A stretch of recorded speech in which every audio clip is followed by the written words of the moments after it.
भारत से करीब आधी आबादी वाले देश में एक रंगभेदी हिंसा ने एक इतना बड़ा रूप ले लिया कि वो घटना सिर्फ उस देश तक ही नहीं थी, कई देश इस बीच कूद पड़े। अखबार, टेलीविजन, रेडियो पर भी यही सब चलने लगा और अंत में जिस तरह से ये बात आग की तरह फैली थी, उसी तरह एक ठंडे बस्ते में चली गई। इंसानी फितरत है कि वो आंखों देखी घटना पर तब तक कोई रिएक्शन नहीं देता जब तक उसे ये न लगे कि लोग उसे देख रहे हैं या फिर उसके साथ एक बड़ी संख्या में लोग खड़े हैं। अब मैं आपसे एक सवाल पूछना चाहती हूं कि क्या आज से पहले हमें नहीं पता था कि हमारे शरीर के सबसे ऊपर जो दिमाग दिया गया है वो सिर्फ सोचने, समझने, देखने या इन सब चीज़ों के अलावा भी बहुत कुछ करता है, पूरे शरीर को कंट्रोल करता है। तो क्यों हम सिर्फ अपनी बाहरी बॉडी पर ही ध्यान देते हैं? क्यों हम अपनी मेंटल हेल्थ पर ध्यान नहीं देते? अगर ये बात आपके कानों से होकर दिमाग तक पहुंच गई है तो अब आप बताइए कि किसे नहीं पता कि बॉलीवुड में भाई भतीजावाद नहीं है। फिल्मी दुनिया के कुछ लोग पूरी फिल्मी दुनिया पर राज करते हैं और राज करना ठीक भी है, पर वो तो इस आड़ में जुल्म की भट्टी चला रहे हैं जिसमें सिर्फ अपने लोगों को छोड़कर नए लोगों को खौलते तेल में हाथ डालने को बोल दिया जाता है और दर्द होने पर चिल्लाने की भी इजाजत नहीं दी जाती। ये लोग इतने जुल्मी हैं शायद इसलिए हो गए क्योंकि इन लोगों को पता है कि अगर हम ये सब नहीं करेंगे तो हमारा भविष्य एक गहरे अंधकार में है।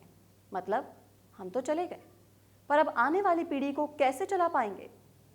अरे भाई, जब आपको इतना पता है कि आपका सिक्का बाजार में नहीं चल सकता तो इसका मतलब ये तो नहीं कि आप बाजार में चलने वाले सारे सिक्कों को बेकार ही साबित कर दोगे। ये लोग जिस तरह बॉलीवुड में फिल्में बांटते हैं उसे देखकर एक लाइन याद आती है, अंधा बांटे रेवड़ी आपने आपने को दे। ये एक राजस्थानी कहावत है जिसका मतलब है बॉलीवुड में भाई भतीजावाद। और इसी भाई भतीजावाद के चलते बॉलीवुड के उभरते सितारे सुशांत सिंह राजपूत ने अपने बांद्रा वाले फ्लैट पर अपनी जीवन लीला को समाप्त कर लिया। सुशांत तो चले गए, पर एक बात जमाने को जरूर समझा गए कि भैया, अगर बॉलीवुड में रहना है तो सलमान, करण और ऐसे बड़े बड़े नाम को रटते रहना है।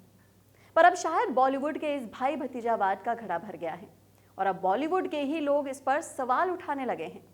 इन सब में सबसे पहले आई कंगना रनौत। हम सभी जानते हैं कि कंगना का भी कोई गॉडफादर नहीं है, वो जो है अपने आप के बलबूते पर है।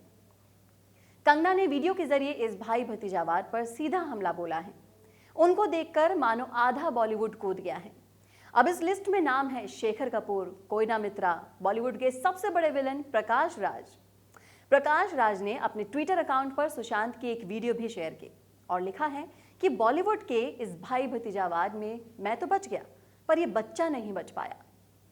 प्रकाश राज ने जो वीडियो शेयर किया वो 2017 के एक अवार्ड फंक्शन का है, जिसमें सुशांत कह रहे हैं कि अगर इसी तरह भारी और टैलेंट लोगों को नहीं आने दिया गया तो ये बॉलीवुड का स्ट्रक्चर खराब कर देगा और ये सब चीज़ें बॉलीवुड को एक दिन खत्म कर देंगी।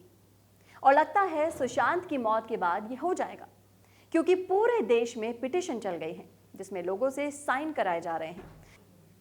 और लगता है सुशांत की मौत के बाद ये हो जाएगा क्योंकि पूरे देश में पिटीशन चल गई है जिसमें लोगों से साइन कराए जा रहे हैं कि वो करण जौहर और सलमान और ऐसे बड़े ब्रांड की फिल्में देखने बंद कर दें। और आप यकीन नहीं मानेंगे कि अभी तक 60 लाख से ज़्यादा लोगों ने साइन भी कर दिए हैं। अगर अब भी बॉलीवुड नहीं सुधरा तो न जाने कितने ही और सुशांत होंगे।